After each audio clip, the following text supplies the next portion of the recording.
Okay, next example, we're still working with slope-intercept form and writing equations. We are now working on an equation that we are only given two ordered pairs. We are not given the slope to plug into our slope-intercept equation. So we are going to first have to find the slope of our two ordered pairs.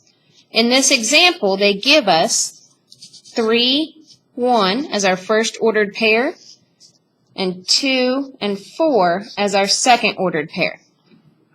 Now, our slope formula is y2 minus y1 over x2 minus x1.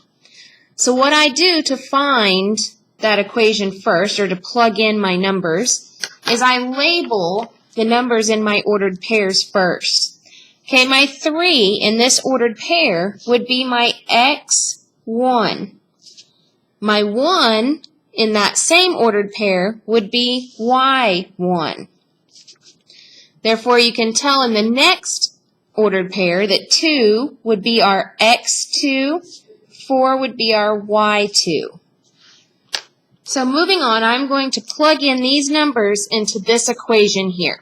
So my y2 is 4, so I'm going to start with 4.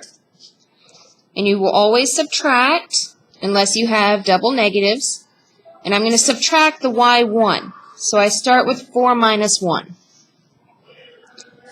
I then move on to my x's and have x2 minus x1. So I have 2 minus 3. Now 4 minus 1 is 3, and 2 minus 3 is negative 1. Now 3 divided by negative 1 gives us negative 3. Okay, so we have just found our slope to plug into our equation to find our y-intercept. Okay, so I'm going to put that over here. M is equal to negative 3.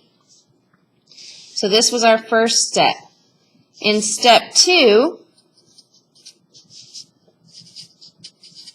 we are going to take one of the ordered pairs, it does not matter which one, and our slope, and we're going to plug it back into the slope-intercept equation to find our y-intercept. This would be very similar to the recent example 1, example 1b equations that we did earlier. Okay, step 2, so I'm going to start with my y equals mx plus b. And I'm going to use the ordered pair 2 and 4. And my slope is equal to negative 3. So now I have 2, which is my x, 4, which is my y, and negative 3, which is my m, or my slope. So in my equation, I'm going to put 4 equals my m, or my slope, negative 3 times my x of 2 plus b. We are now just solving for our y-intercept of b. So I'm going to go ahead and multiply through. Negative 3 times 2 gives me negative 6. So I now have 4 equals negative 6 plus b.